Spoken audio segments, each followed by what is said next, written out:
नवनिर्वाचित खासदार बळवंत वानखेडे, यशोमती ठाकूर यांच्यावरती गुन्हा दाखल करण्यात आलेला आहे। ओएसिस फर्टिलिटीच्या तज्ञांनी IVF उपचार पद्धतीद्वारे 1 लाखांहून अधिक जोडप्यांना मातृत्व प्राप्तीचा आनंद दिला आहे।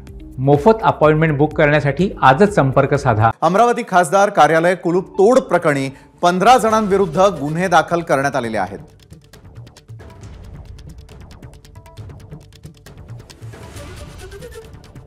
तर काल हा संपूर्ण प्रकार घडलेला होता। त्या प्रकरणी आता नवनिर्वाचित खासदार बळवंत वानखेडे, यशोमती ठाकूर यांच्यावरती गुन्हा दाखल करण्यात आलेला आहे।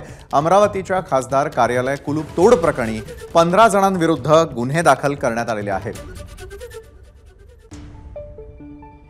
नाही पण आता आम्ही नाही थांबू शकत। आम्ही काल 9:30 कलेक्टरला बोललो होतो, 9:30 वाजेपर्यंत आम्ही एवढा वेळ दादा आम्ही माफ करा मला, आम्ही ऑफिसचं फोडतोय। तुम्हाला गुन्हे दाखल करायचे तुम्ही थांबा।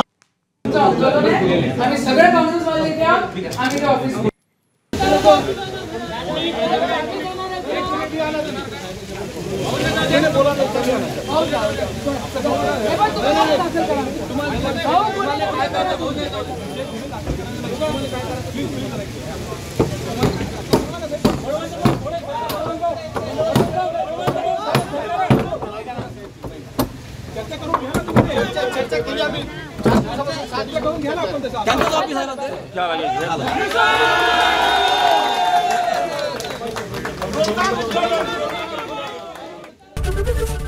ABP माझा, उघडा डोळे बघा नीट।